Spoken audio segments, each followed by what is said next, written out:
আমরা যে খাবার গ্রহণ করি এগুলোতেও দেখবেন চমক, অসম্ভব স্বাদ, অসম্ভব রকমের আমাদেরকে টানছে, ডোপামিনে ভরা, আমাদের মধ্যে নেশার মতো আগ্রহ উন্মাদনা তৈরি করছে।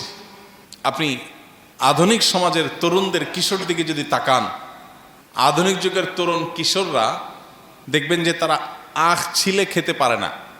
আমরা শৈশবে আখ ছিলে খেয়েছি, এখনো খেতে পারি, কিন্তু এখনকার পোলাপান আখ ছিলে খেতে বললে হাসবে। তারা বার্গারে কামড় দিতে পারে। কিসে কামড় দেয়? বার্গারে কামড় দিতে তারা অভ্যস্ত। দোতলা, তিনতলা, চারতলা, পাঁচতলা উঁচু করা বার্গার, বিশাল বড় হা করে এই বার্গারে কামড় দিতে পারে, কিন্তু একটা আখ ছিলে খেতে পারে না, যেটা প্রাকৃতিক, যেটা ন্যাচারাল, যেটা আল্লাহর সরাসরি সৃষ্টি, যেটা প্রসেসড না, সেটা তারা খেতে পারে না। তারা দেখবেন যে আম, কাঁঠাল এগুলো খেতে তারা অভ্যস্ত না, ভালো লাগে না তাদের কাছে। তাদের কাছে ভালো লাগে পিৎজা খেতে, বার্গার খেতে, ফাস্টফুড খেতে, চটপটি খেতে, এগুলো তাদের কাছে ভালো লাগে।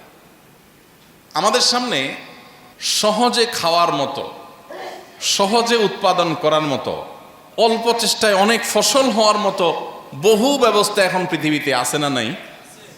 আছে। আমাদের এই সমস্ত ফুড পিরামিড, এই সমস্ত ফুড ব্যবস্থাপনা, এই ফুড সিস্টেম বা এই খাদ্যের যে আয়োজন গোটা পৃথিবীতে আধুনিক দুনিয়াতে হয়েছে, এগুলো বাই ডিফল্ট আমাদের নানা দিক থেকে ধ্বংস ডেকে আনছে। আমরা জেনে বুঝে সেগুলোকে গোগ্রাসে আমরা গিলছি। এক প্রকারের ফিতনা। Hybrid, GMO, genetically modified, genetical engineering করা, মানে যে ফল টক হওয়ার কথা ওইটা মিষ্টি হচ্ছে, টক হওয়ার কোনো আলামত নাই। বাই নেচার তার ভিতরে একটু পোকা থাকার কথা, পোকার কোনো নামগন্ধ নাই। কেমিক্যাল দিতে দিতে দিতে এমনভাবে আল্লাহর সিস্টেমকে ডিস্ট্রয় করে ফেলা হয়েছে যে আমাদের কাছে বরং ওই আল্লাহর ন্যাচারাল সিস্টেমটাই এখন মনে হয় নাউজুবিল্লাহ ত্রুটিপূর্ণ।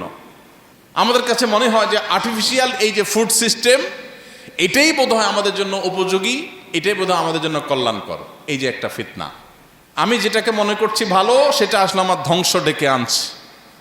ঘরে ঘরে ক্যান্সারের রোগী, ঘরে ঘরে কিডনির রোগী, ঘরে ঘরে হার্টের রোগী। মানুষ অসুস্থ, মানুষ স্বাভাবিক না, স্থূলতা বাড়ছে, নানান দুরারোগ্য ব্যাধি বাড়ছে।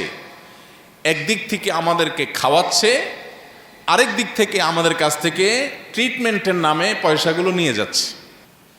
আমাদেরকে তাদের তৈরি করা সিস্টেমের মধ্যে ঢুকিয়ে সারা জীবন গাধার মতো অক্লান্ত পরিশ্রম করে যা উপার্জন করি, ওইটা দিয়ে ব্যাগ ভর্তি খাবারের নামে বিষ বাসায় নিয়ে যাই, খেয়ে বিষাক্ত হই। এরপর উপার্জনের একটা অংশ দিয়ে বিষ কিনলাম, সেটাও তাদের পকেটে গেল, কারণ এগুলো তারাই ডেভেলপ করছে। আর বাকি যে টাকা আছে আমার উপার্জনের, সেটা দিয়ে বাকি জীবন বুড়ো কালটা ওষুধ বড়ি কিনতে কিনতে, সেটাও বিষ কিনে তাদেরকে টাকা দিয়ে আমি মূলত দাসত্ব করলাম সারা জীবন। খাইলাম, সেটার টাকাও তারা পাইল, আর চিকিৎসা করলাম, সেটার টাকাও তারা পাইল। একটা সিস্টেম ডেভেলপ করেছে গোটা বিশ্বব্যাপী। মুসলমানের কাছে এখন কোরআনে কারীম এর তিলাওয়াতের মাধ্যমে শেফা গ্রহণ করা, এটা বরং অস্বাভাবিক মনে হয়। আরে ওষুধ খাইলে সাথে সাথে ভালো হয়ে যাচ্ছি, এখানে তো চমক আছে, নগদ লাভ আছে। এটা দেখে সে আল্লাহর সিস্টেমের প্রতি বিশ্বাস তার আস্তে আস্তে ঠুনকো হয়ে যাচ্ছে, দুর্বল হয়ে যাচ্ছে। সম্মানিত ভাইরা, আজ গোটা দুনিয়াতে আপনি তাকান, আমাদেরকে একটা এমন লাইফস্টাইল ধরে দেওয়া হয়েছে যেটা দেখতে বেশ ঝকঝকে তকতকে মনে হয়, বেশ চমকপ্রদ মনে হয়। আমাদের সামনে উন্নতির একটা গ্রাফ তৈরি করে দেওয়া হয়েছে, আমাদেরকে দেখানো হচ্ছে এটার নাম উন্নতি আর এটার নাম অবনতি, এটার নাম ডেভেলপমেন্ট আর এটার নাম পিছিয়ে থাকা। মিথ্যা। আল্লাহর শপথ করে বলছি, আজকের পৃথিবী উন্নতি অগ্রগতির যে ডেফিনেশন দাঁড় করিয়েছে, এটা ফেক, এটা মিথ্যা। এই জন্য দেখা যায় তথাকথিত উন্নত মানুষগুলো সবচেয়ে বেশি ডিপ্রেসড, সবচেয়ে বেশি মানসিকভাবে অসুস্থতার মধ্যে থাকে। আর তথাকথিত পিছিয়ে থাকা মানুষদের বেশিরভাগই দেখা যায় তাদের জন্য ডিপ্রেশন বলতে কিচ্ছু নাই। ডিপ্রেশন কাকে বলে তারা জানেই না। মোহতারাম হাজরিন, একজন ইমানদার কিয়ামত পর্যন্ত আগত প্রত্যেক ইমানদারকে আল্লাহ রাব্বুল আলামিন সতর্ক করেছেন, চমকের পেছনে দৌড়াবে না। এই যে ক্যারিয়ার, গোটা দুনিয়া আপনি তাকান, ক্যারিয়ার পাগল আজকের পৃথিবীর সব মানুষ অলমোস্ট।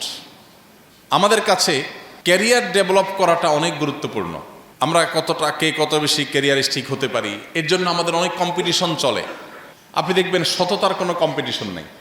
আমি প্রায় সময় বলি, সেই বাবা মা এখন আপনি আর খুঁজে পাবেন না যেই বাবা মা সন্তানকে বলে বা বলবে যে তুমি ভালো মানুষ হও, নেক হও, মুত্তাকি হও। এই কথা বলা মানুষ খুব বেশি পাবেন না।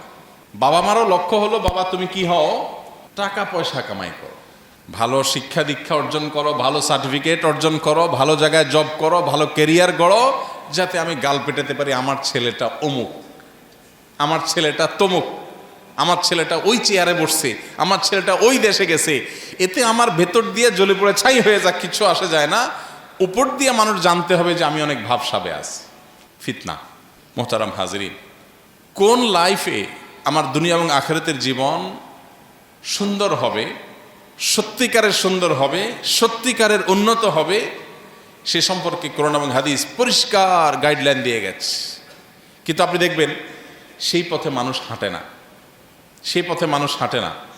সেই প্যারেন্টস পাওয়া যায় না যে প্যারেন্টস বাচ্চাকে বলে, বাবা সৎ হও, নীতিমান হও, আদর্শবান হও, আল্লাহ ভীরু হও, ইমানদার হও, মুত্তাকি হও, মুত্তাকিদের লিডার হও। এর পাশাপাশি তোমার যদি ব্যবসা, চাকরি, ক্যারিয়ার এগুলো যদি ভালো হয় আলহামদুলিল্লাহ, ভালো না হলে দুঃখ নেই। এই অভিভাবক পাওয়া যায় আজকাল। আমরা যেরকম আমাদের সন্তানদের ক্যারিয়ারিস্টিক বানানোতে পাগল হয়ে গেছি, সন্তানরাও কিন্তু তার পরিণতি আমাদেরকে কড়ায় গন্ডায় বুঝিয়ে দিচ্ছে।